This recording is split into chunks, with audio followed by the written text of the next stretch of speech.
Girls. That's the name I've given to the group. And all these four lovely girls will take the stage and take the discussion ahead. Rita, the floor is all yours. Good afternoon, ladies and gentlemen, and it's such a delight to be here. The morning has been amazing, and you got to hear such inspiring and lovely stories. We are going to talk about, how the enlightened modern woman has imbibed the characteristics of the elements earth, fire, wind. And this has been, since time immemorial. So many of the mythologies, whether it's Indian mythology or Greek mythology, they have correlated these elements, earth, wind, fire, and water, to human existence. These elements have their own qualities, orientations, and correlations to one another. And the attributes of these elements are ubiquitous. They are omnipresent and present in everything around us. And they manifest themselves in various ways, in everything actually. In human beings, the variations occur as we grow up and accept societal codes. Wind depicts movement. The woman who embodies wind is dynamic, she is creative and very artistic and changeable. The woman who embodies fire has a warm and bright personality. She draws people to her and changes their heart. Water depicts acceptance, adjustability, and water adjusts to its container but can be very forceful and unmoving in her integrity and firm in her belief. The earth woman has a very strong vision. We need earth to remain grounded to our community. Without earth, we are like a rootless plant, desperate to find a place to grow. The attributes are present in every woman in some way or the other. It's just that at one stage of life, some of them may be more predominant than at other times. And in fact, it is the society that has categorized these attributes as being masculine or feminine. I'd rather not assign it to the biological gender, but look at the characteristics as being masculine and feminine. Because we would like to look at everybody as fellow human beings. And we don't even need to try to prove some characteristics being superior to other. They in fact sustain each other, enhance and enrich each other. I am very privileged that talking about women, I would like to begin with the example of my father. My mother was a patient of schizophrenia. She had a very, very prolonged sickness, and it was my father who brought me up. And he was loving, caring, sensitive, and as concerned as any mother would be about every little thing that I did.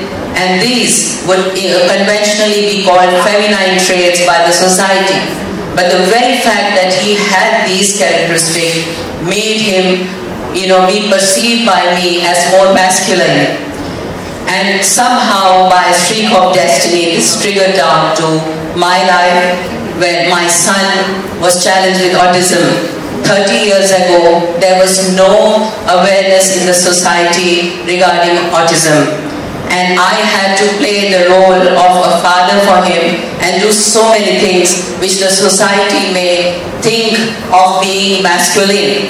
But my inspiration was from the Indian mythology, Durga Ma, who vanquishes the demons and is a strong woman and lives in harsh conditions, but has the tender heart of a mother. Every woman has, I think, mastered the art of transforming herself. Just like the chrysalis turns into a butterfly and transforms itself, a woman has mastered the art of learning, the process of learning and unlearning and relearning and going through the metamorphosis over and over again transforming herself according to the situation and needs, and juggling between various roles in her life. That is the kind of adaptability that every woman has, and we cannot even think to attribute the modern woman as being weak. Regarding me, I was, a young little girl, immersed into my academics when I was young, and then I got married, and then I became a mother. I had to fight all the odds for my child. And then I became a bodybuilder, and of course after all my achievements I felt that I should be more of a mentor now. I'm judging the international shows. I'm the only female judge in Southeast Asia at the International Federation of Bodybuilding. And then I thought that there I have achieved a certain stature, and I'm giving back in my own way because I write a lot of fitness articles, and what I talk about is not diet, exercise, everybody will tell you that, but how to think, how to live your life as an athlete, and putting my experiences into words so that I can inspire and help athletes, and what to think, what not to think, how to fail, how to enjoy the beauty of failing. And then I thought that I thought that I must complete what I have left, because almost 3 decades I was looking after my child.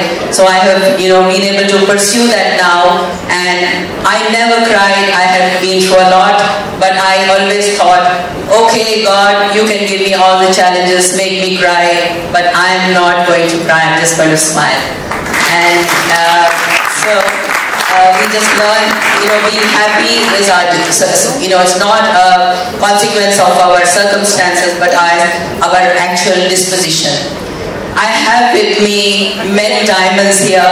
Every woman is a diamond. A diamond has many facets. Each facet is rare and unique. I thank you all on behalf of my country, because it's a host country, and that you have come down all the way to share your experiences and enrich and enlighten us and tell us more about yourself. So I have with me your help.